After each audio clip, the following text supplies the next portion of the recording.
Hai semua, apa kabar? Gua harap kalian selalu dalam keadaan sehat tentunya, seperti biasa. And yes, welcome back to my channel with the new episode. Dan episode kali ini gua mau ngebahas tentang lanjutan migrasi dari Vault.inu, dari version 1 ke version 2. Gua harap kalian dengerin dari awal sampai akhir ya, karena dari komen-komen di video gua sebelumnya mengenai Vault.inu, gua udah bahas di videonya, tapi banyak teman-teman yang menanyakan di kolom komentar. Jadi asumsi gua bahwa sebagian besar mungkin kalian tidak melihat pembahasan dari awal sampai akhir. Namun teman-teman, gua harus disclaimer on bahwa I'm not financial advisor and this video is not for financial advice. Ini hanya untuk berbagi informasi dan hiburan semata. Apapun yang kalian lakukan, kalian harus tetap dior or do your own research karena dior itu penting. Bermain koin micin itu sangat-sangat beresiko. Jadi bijaklah dalam bertrading. Deal ya sampai sini. Kita langsung ke pembahasan intinya ya. Gua agak flashback sedikit. Ini adalah cuitan dari Vault.inu di tanggal 13 April. Di hari itu, Vault.inu kayak semacam ngasih reminder bahwa migrasi untuk token ini dari versi 1 ke versi kedua itu sudah live. Dan di sini pun dikatakan the migration will end on 16 of April. Artinya migrasi untuk fase pertama ini akan berakhir di tanggal 16 April. Dan ternyata banyak dari teman-teman yang miss this chance atau melewatkan kesempatan ini. Ada yang punya atau holder version 1 tapi tidak dimigrasikan sampai tanggal 16 April. Kemudian selain itu, sesuai dengan announcement dari Vault.inu, ini di tanggal 28 Maret. Di sini dikatakan, bagi mereka yang memegang Vault di centralized exchange itu ya di Hotbit, di L-Bank, dan yang lainnya. Artinya pun juga ini tidak dimention secara khusus centralized exchange yang mana. Ya berarti di semua centralized exchange yang nge-list Vault.inu pada saat itu. Seperti yang telah diumumkan, migrasi akan dilakukan secara otomatis karena kami akan menghubungi semua centralized exchange tempat kami saat ini terdaftar untuk memigrasikan token Anda. Dari sini kita tahu bahwa semua centralized exchange yang nge-list Vault.inu pada saat itu ya akan memigrasikan secara otomatis. Jadi kalau misalkan ada teman-teman yang nanya sama gua, "Bang, di Hotbit gimana?" Jujur, pertama gua nggak hold token ini di Hotbit. Tapi kalau kita refer ke pengumuman yang tadi, seharusnya Hotbit yang termasuk yang memigrasikan token ini dari version 1 ke version 2 secara otomatis. Dan sesuai dengan announcement dari pihak Hotbit mengenai Vault.inu, migrasi dari version 1 ke version 2, ini di tanggal 29 Maret. Pengumuman penangguhan fungsi deposit dan penarikan Vault untuk mendukung penggantian kontrak Vault pada tanggal 29 Maret 2022. Isinya di sini adalah untuk melanjutkan penggantian kontrak Vault, Hotbit telah menangguhkan fungsi deposit dan penarikan Vault. Setelah penggantian selesai, fungsi deposit dan penarikan Vault akan dibuka kembali. Waktu spesifik akan diumumkan kemudian. Di sini pun tidak dikatakan bahwa Vault migrasinya harus dilakukan secara manual atau mungkin tidak mendukung migrasi dari Vault.inu itu sendiri.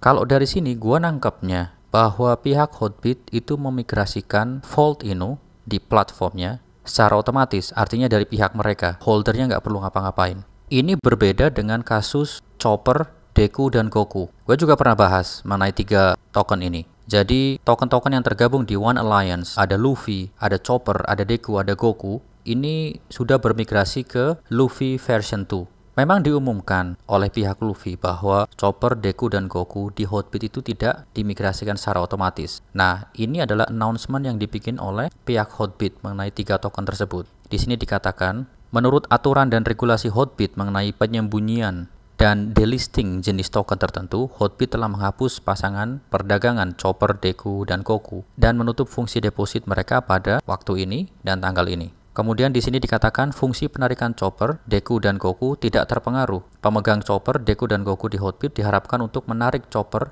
Deku, dan Goku sesegera mungkin. Artinya memang dari sini instruksinya adalah holder dari ketiga token ini itu harus memindahkan token ini ke platform lain yang mana mungkin mengimplementasikan migrasi otomatis karena pihak Hotbit tidak menyediakannya. Dan kalau kita bandingkan dengan pengumuman yang tadi, menurut gua itu pihak Hotbit memigrasikan Vault.inu secara otomatis atau dari pihak Hotbit itu sendiri. Jadi karena gua nggak holding Vault.inu di Hotbit, untuk teman-teman yang holding di sana coba, apakah sekarang sudah migrasi atau belum?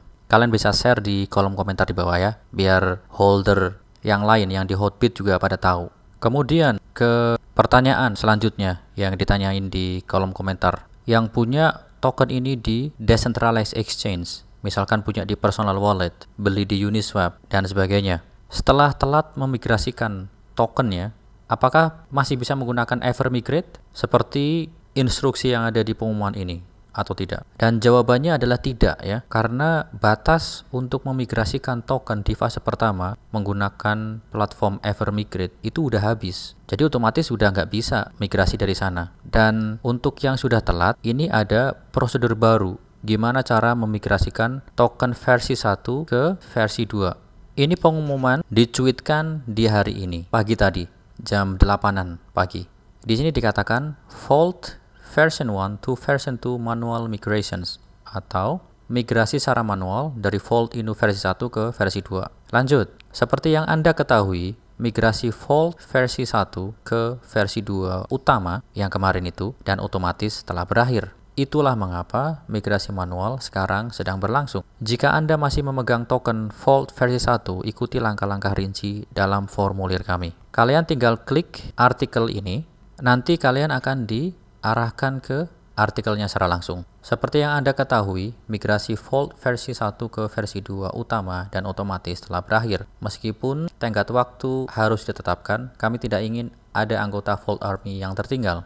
Itulah mengapa migrasi manual sekarang sedang berlangsung. Jadi ini prosedurnya. Sekali lagi gua tekankan, prosedur ini hanya untuk holder yang punya Vault Inu di Decentralized Exchange. Maksud gua yang beli di Decentralized Exchange atau kalian holder Vault Inu di personal wallet kalian, entah itu Trust Wallet, MetaMask, dan sebagainya. If you still hold any Vault version 1 tokens, follow the below steps. Step pertama, transfer all your Vault versi 1 ke wallet di bawah ini. Ini wallet valid untuk 2 jaringan, yaitu Ethereum dan Binance Smart Chain ke wallet ini.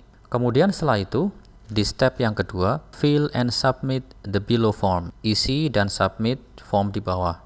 Dan kalian perlu tahu ini ya, ini paling penting. Setelah Anda menyelesaikan langkah-langkah di atas, Anda akan menerima token Vault versi 2 Anda dalam waktu 30 hari setelah tanggal pengiriman.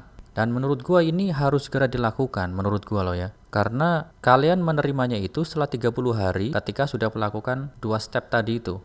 Jadi segera dilakukan sih saran gua. Dan ini formulirnya ya. Yang pertama adalah Telegram username atau email address. Ini wajib karena ada tanda bintangnya. Kalian harus nulisin di sini. Kemudian yang kedua, wallet address where you were holding your version 1 tokens atau alamat dompet tempat Anda menyimpan token versi 1 Anda. Kalian bisa copy, kemudian pastekan di sini, kemudian submit atau kirim. Dan ini adalah solusi bagi yang ketinggalan. Sekali lagi ini untuk holder yang punya token ini di personal wallet. Artinya ini tidak berlaku untuk teman-teman yang punya token Vault Inu di Centralized Exchange.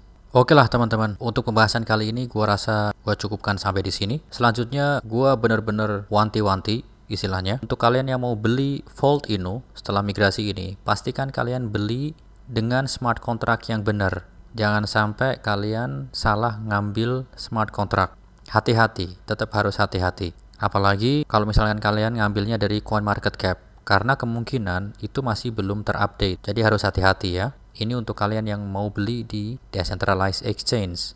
Kalau yang mau beli di Centralized Exchange, ya nggak peduli smart contract, karena itu udah di-pair sama platform Centralized Exchange itu sendiri. Semoga untuk kalian yang ketinggalan, yang harus memigrasikan secara manual, gua doakan lancar, nggak ada kendala apa-apa nantinya. Apalagi kalau misalkan kalian belinya dalam jumlah yang sangat banyak. Dan kedepannya gue sarankan kalian tetap harus monitor. Apapun koin micin yang kalian pegang, tetap harus monitor. Karena itu aset kalian. Oke lah teman-teman. Thank you yang udah nonton ya. Dari awal sampai akhir. Thank you yang udah support juga. Thank you yang udah tulis komentar. Sebisa mungkin gue akan jawab satu-satu. Apalagi kalau pertanyaan kalian itu sangat-sangat penting, gue akan carikan referensinya juga. Dari gue cukup sekian. Gue Setiawan undur diri. Keep safe, keep healthy. Don't forget to take a profit. Peace. Bye guys.